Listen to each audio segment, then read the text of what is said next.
여러분들이 가지고 있는 복음이라고 하는 것이 어떤 건지 여러분들이 제대로 알아야 제대로 써먹고 제대로 누리고, 사실은 복음 다 하는데 불신자들도 복음 찾습니다. 그죠? 자기 인생 잘 살기 위해서, 즐겁게 살기 위해서 다 사람들은 저마다의 복음을 찾아가지고 살아가고, 그리고 어떤 사람들은 자기가 어떤 경험들을 통해서 어떻게 자기가 살아본 결과 이게 인생은 이렇게 살아야 돼, 그런 복음들을 다 가지고 있다 그 말이에요. 이번 주에 이제 머리를 깎으러 갔는데, 제 머리 깎는데 왜 그 동남아 거기서 시집 온 사람 한 사람 있다고 얘기했잖아요. 그죠? 이름은 못 밝히고, 이제 그 사람이 오늘 안 그래도 이번 주간에 내 머리 깎으면서 또 하더라고. 목사님 돈이 있어야 돼요. 나한테. 난 아무것도 모르는 사람처럼, 목사님 머리 깎으면 돈이 있어야 돼요. 돈이 막 머리 드라이 해주면 돈이 많아야 인생이 편해요. 막 그러길래 계속 뒤에서 막 돈 그러길래 막 내 마음을 하는데 계속 돈 내가 가만히 있다가, 그래 그러면 돈이 있으면 진짜 우리 인생에 행복한 건 맞는데, 그 나도 안다. 나도 돈 좋아한다. 나도 누가 돈 주면 아마 얼굴부터 막 펴진다. 너무 좋아한다.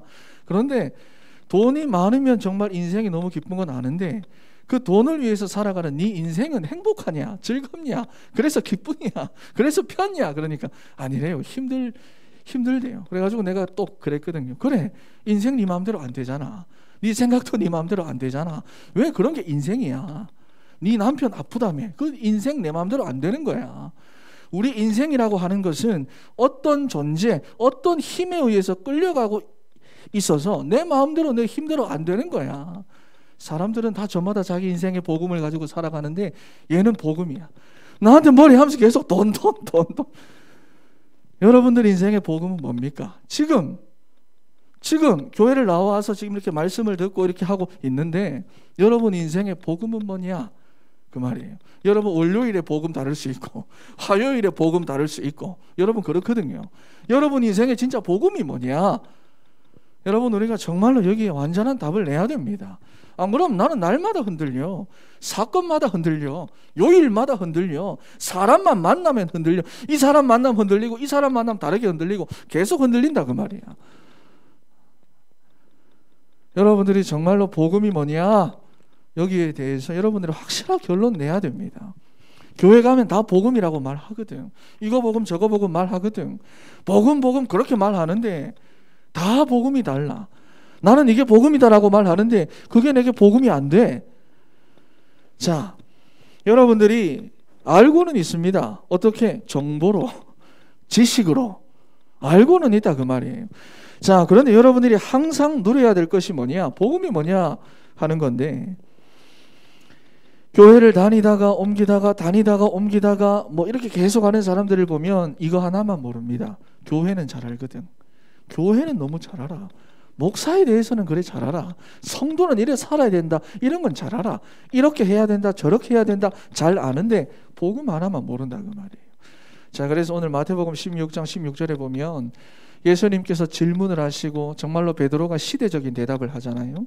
주는 그리스도시요 살아계신 하나님의 아들입니다. 이 정말 시대적인 대답이야. 너무 주님께서 기뻐하실 수밖에 없는 그런 대답이죠. 자, 여러분들이 그리스도라고 하는 말을 제대로 모르면 평생을 성경 연구하고 공부했다고 해도 아무것도 모르는 것과 똑같은 겁니다. 내가 몇 대째 신앙생활 해도 그리스도 모른다? 아무것도 모르는 것과 똑같습니다. 내가 말씀을 막 듣고 창세기부터 계시록까지 100번 읽고 200번 읽고 그래도 그리스도 모르면 아무것도 모르는 것과 마찬가지입니다, 여러분. 그래서 여러분들이 이거 한 가지 정확하게 알아야 돼요. 다른 건 몰라도 돼. 다른 거 알라고 지금 청년들이 그렇게 살아가는데 다른 거는 좀 이따 알아도 되는데 이거는 정확하게 알아야 된다 그 말이야. 왜? 그리스도는 반드시 세 가지를 할 수 있어야 돼요. 반드시 그리스도는 우리에게 세 가지를 하실 수 있어야 되는데, 첫 번째로 사단의 권세 꺾을 수 있어야 됩니다. 여러분이 복음이라고 하는 그거는 이 권세를 꺾을 수 있습니까? 여러분들이 오늘 내 인생의 복음이라고 잡은 그거는 그게 관계일 수 있고 돈일 수 있고 또 다른 어떤 무엇인가일 수도 있는데 그거는 이걸 이길 수가 있습니까? 사단은 24시간 활동하는데, 사단은 계속 틈을 봐가면서 나한테 역사하는데, 계속 나를 노리고 있는데 이길 수 있느냐 그 말이에요, 여러분. 여러분이 사단의 권세를 꺾을 수 있어야 됩니다. 왜냐하면 우리 인간을 속여가지고 우리의 인생을 도둑질한 존재가 사단이라는 영적인 존재라 그 말이에요. 그래서 이 존재가 꺾이지 않고서는 안 된다 그 말입니다. 이게 꺾여야 돼요. 그리고 그리스도라고 하는 말은 하나님과 우리 사이에 있는 이 죄의 문제, 이 죄의 문제를 완전히 해결해 주실 수 있어야 되는데, 여러분 세상 죄는 우리가 풀 수도 있습니다. 그렇잖아요. 피해자한테 가서 무릎 꿇고 사죄하면 되는 거고, 안 되면 금전적으로 보상해 줄 수도 있는 거고, 안 되면 감옥에 가가지고 죄값을 치르면 되는 거고, 세상에서 말하는 그 모든 죄들은 어떻게 하든지 간에 우리가 이 땅에서 해결할 수가 있다 그 말이에요. 그런데 원죄는 안 돼요. 우리가 태어나면서부터 가지고 태어나는 하나님 떠난 이 원죄는 우리가 아무리 노력해도 이 땅에서 해결할 수가 없다 그 말이에요. 방법이 없다 그 말이에요. 그래서 그리스도라고 하는 그리스도는 반드시 우리 인생에 있는 이 죄 문제를 완전하게 해결하실 수 있는 분이어야 합니다. 이 문제. 그래야 이 죄의 통로로 우리 인생 가운데 들어온 저주와 재앙, 죄의 결과인 사망, 이 문제가 해결이 된다 그 말이에요. 정확하게 알아야 돼요. 그리고 또 그리스도라고 하는 말은 뭡니까? 그리스도라고 하는 말은 하나님을 떠난 우리에게 하나님을 다시 만나게 해줄 수 있어야 됩니다. 그렇죠. 그게 그리스도고 우리 인생의 복음입니다. 내가 오늘 방황하는 이유가 뭐냐? 하나님 떠나서, 하나님과 함께하는 그 시간이 없어서, 하나님의 은혜가 내게 없어서. 이사야 7장 14절에 보면 보라 처녀가 잉태하여 아들을 낳으리니 그 이름을 임마누엘이라 하리라. 여러분 이 시대적 배경 그때 얘기했잖아요. 그죠? 생뚱맞은 배경입니다. 완전히 지금 이스라엘 둘러싸가지고 이스라엘 지금 망하기 일보 직전인데, 나라가 망하게 되었는데, 그때 하나님이 주신 언약이 뭐냐? 이사야 7장 14절입니다. 말이 안 되잖아. 지금 우리가 죽게 됐다는데, 나라가 망하게 됐다는데, 하나님이 선지자를 통해 주신 답은 뭐냐? 이사야 7장 14절. 보라 처녀가 잉태하여 아들을 낳으리니 이름을 임마누엘이라 하리라. 무슨 말입니까? 너희들의 진짜 문제는 지금 나라가 망하는 게 아니다 이 말이에요. 너희의 진짜 문제는 뭐냐? 하나님 떠난 문제다 그 말입니다. 그 문제를 해결할 수 있는 메시아가 임마누엘로 오실 거다. 그 언약을 붙잡아라 그 말이에요. 이 세 가지를 해결할 수 있는 분이 그리스도입니다. 여러분 오늘도 붙잡아야 되고 내일도 붙잡아야 되고 날마다 고백해야 되는 그리스도가 뭐냐? 이 그리스도를 여러분들이 붙잡아야 돼요.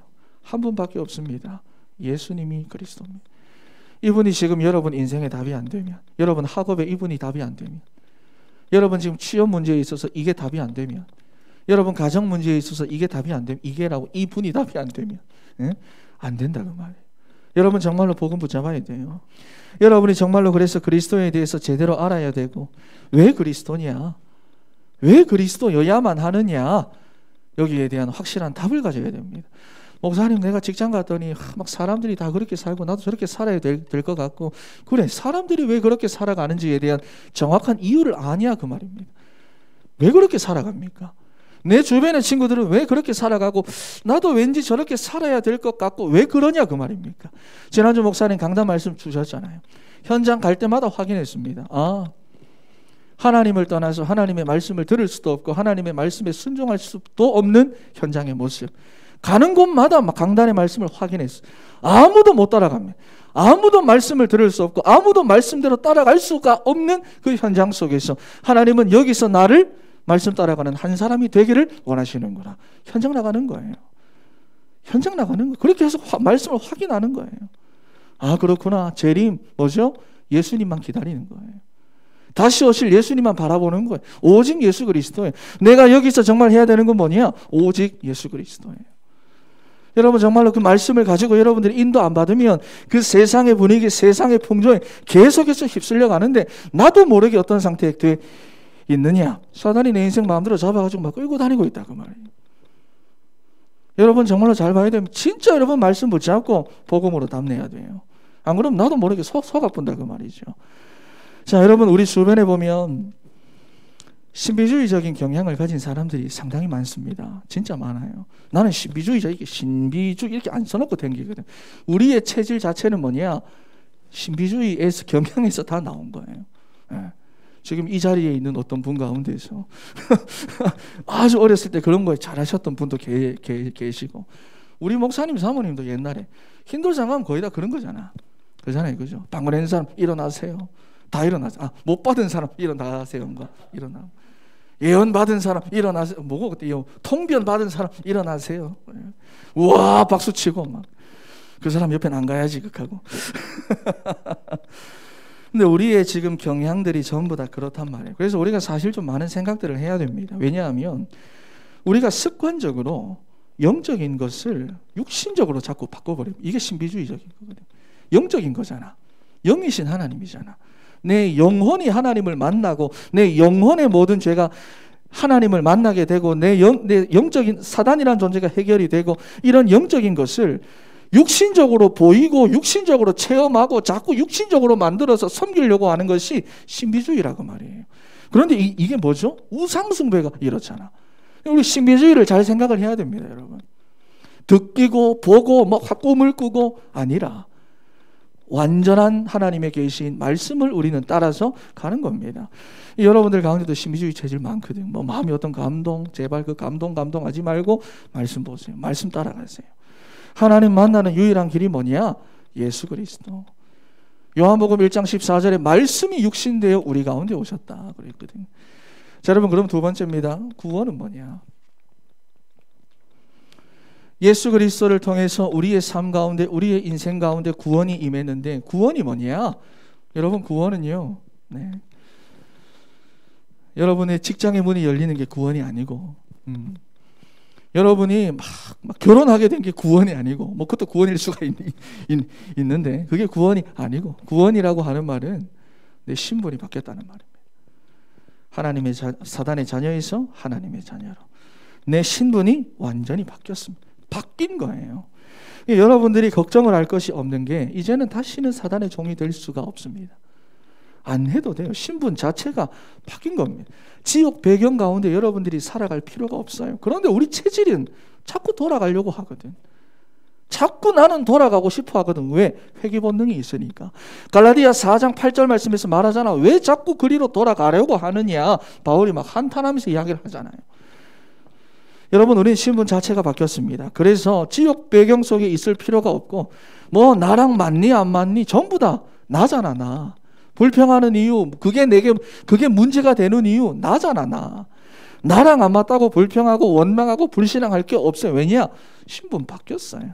어디를 가든지 하나님 나와 함께 하시고, 어디를 가든지 내 인생의 재앙 끝났어요. 저주 끝났어요. 어디를 가든지 악한 자가 나를 만질 수도 없어요. 내가 복음 안에 있으면. 정말로 이 신분 하나 누리면 된다 그 말이에요.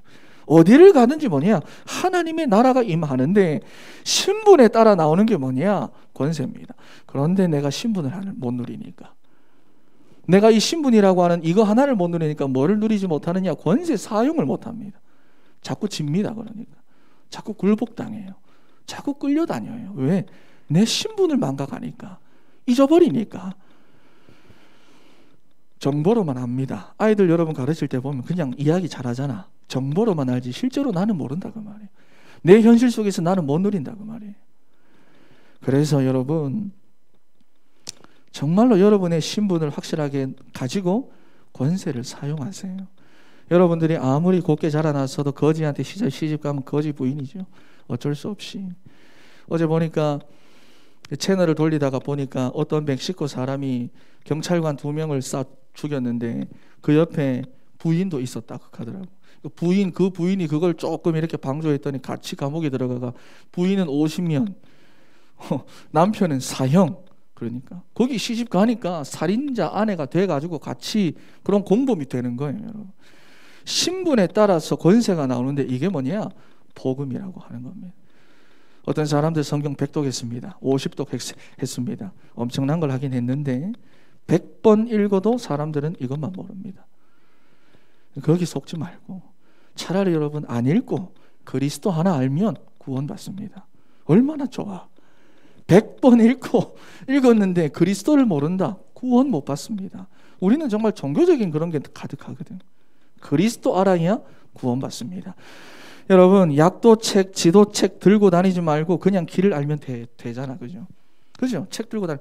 집에 가는 길을 알면 굳이 지도책 100권을 가지고 있을 필요가 없다 그 말이에요.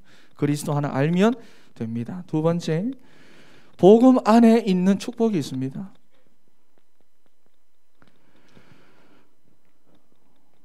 일곱 가지 축복이 있죠. 첫 번째는 뭐냐? 우리가 가진 축복은 너무나도 많지만 정리를 하자면 일곱 가지인데, 자, 믿는 순간에 성령께서 우리 안에 내주하십니다. 왔다 갔다 하는 거 아니에요. 내 안에 내주해 계십니다. 고린도전서 3장 16절을 한번 찾아보겠습니다. 고린도전서 3장 16절.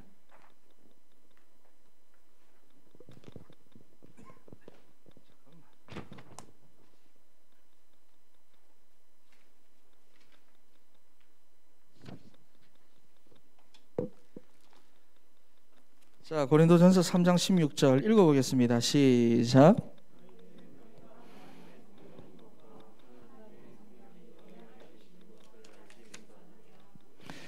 자, 지금 사도 바울이 엄청나게 화를 내면서 이야기를 하는 거예요. 고린도 성도들이 지금 완전히 개판처럼 살아가고 있거든. 그래서 사도 바울이 지금 뭐라고 이야기를 하느냐? 왜 모르냐? 너희 안에는 성령께서 하나님께서 내주에 계시는데 왜 너희 몸을 자꾸만 그따구로 가지고 살아가느냐 그 말이거든. 너희 생각, 너희 말, 너희 행동 하나하나 모든 것들 너희 육신이 어떤 육신인지 아느냐? 성령이 너희 안에 거하시는 하나님의 성전인데 왜 너희 듣는 거 안 가리나? 말하는 거 안 가리나? 행동 안 가리나? 왜 그렇게 살아가나? 지금 사도 바울이 그렇게 말하는 거예요. 왜?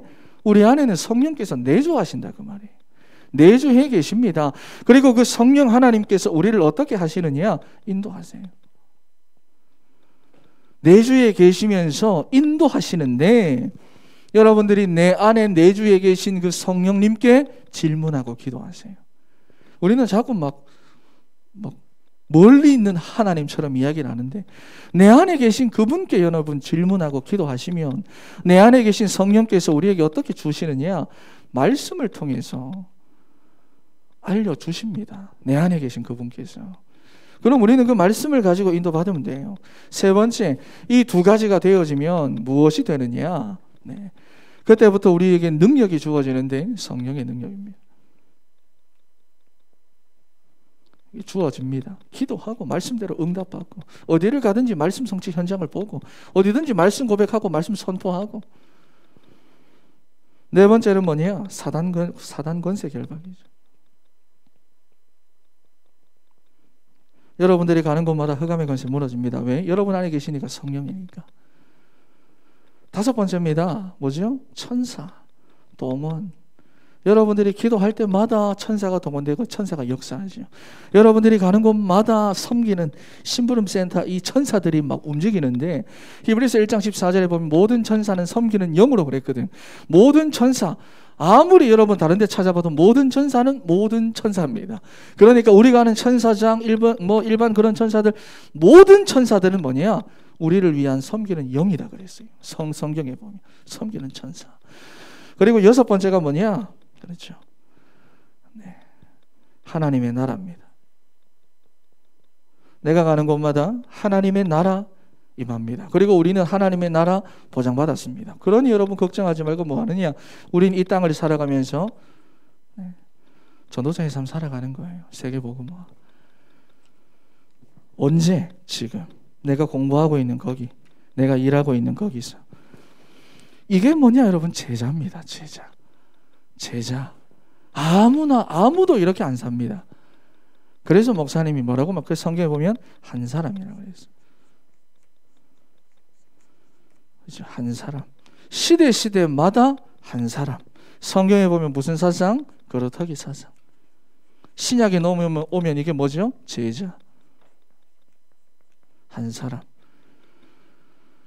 여러분이 흐름들을 잘 보고 여러분들이 진짜 말씀 붙잡고 가야 됩니다. 아무도 교회 다닌다고 하는 사람들조차도 그렇지 않습니다. 순종 싫어합니다.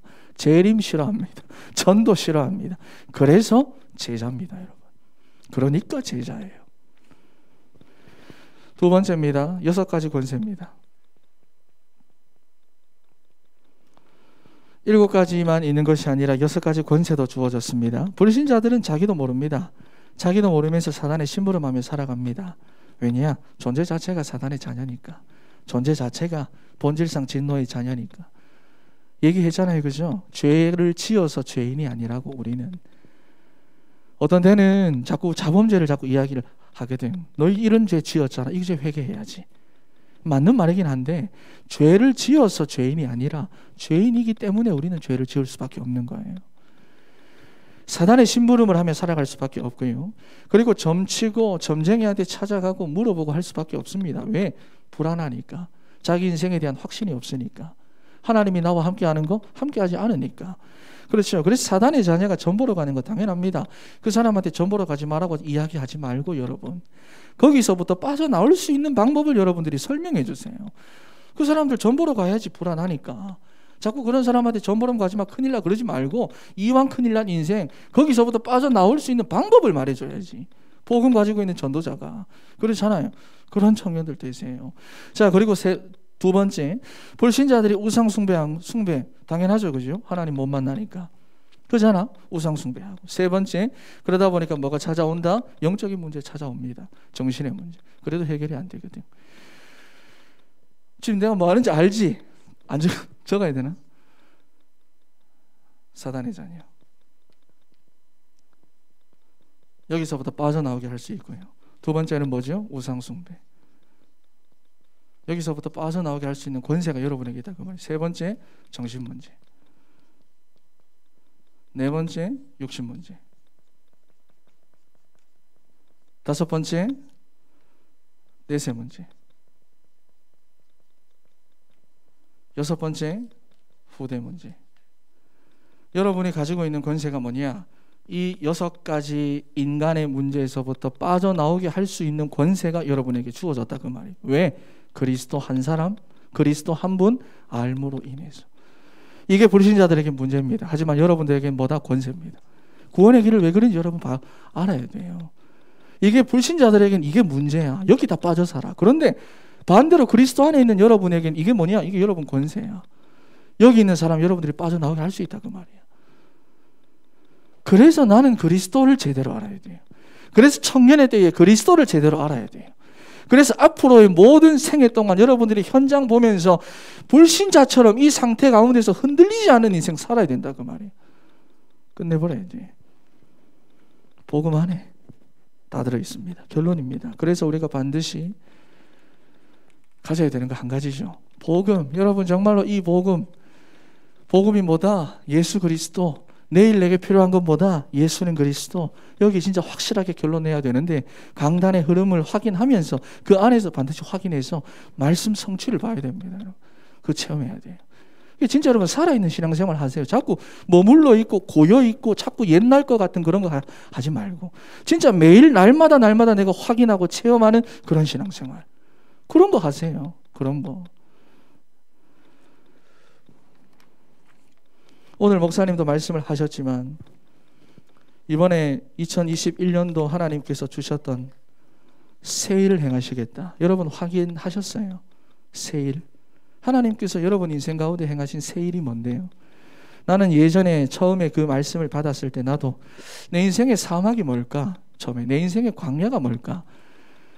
어떤 내 인생의 그런 부분에서 강이 또는 길이 나야 되는데 그 사막과 강이 뭘까? 처음에는 코로나 때문에 나도 뭐 경쟁가?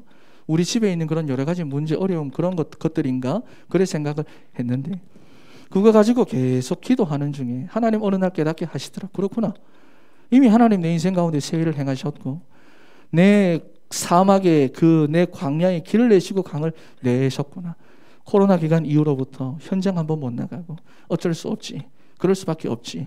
현장 나갈 생각도 못하고 전도 못하고 복음 못 전하고 있던 나에게 하나님께서 그런 사막과 가도 같은 내 영적 상태, 내 현장 가운데 딱 길을 다 내셨어. 계속해서 열리고 만나는 사람마다 복음 전할 수 있다 그 말. 하나님 이미 내 인생 가운데 새 일을 행하셨어요. 여러분 인생의 사막과 광야는 뭔데요? 여러분 인생의 그 사막과 광야, 하나님의 길을 내셨고 강을 내신 그 사막과 광야가 뭔데요? 여러분 그 현장을 제대로 봐요. 하나님 이미 새 일 행하셨어요. 내가 못 보는 거예요. 아니 이번 12월 한 달 동안 여러분 진짜 기도하셔가지고 새 일 행하시는 그 하나님 체험해야 됩니다. 왜? 하나님 언약의 하나님, 말씀하시고 성취하시는 하나님이라 그 말이에요. 정말 말씀 붙잡고 예수 그리스도 복음 막 적어 붙잡고 승리하는 우리 사랑하는 청년 여러분들이 되시기를 바랍니다. 기도하겠습니다. 하나님 감사합니다.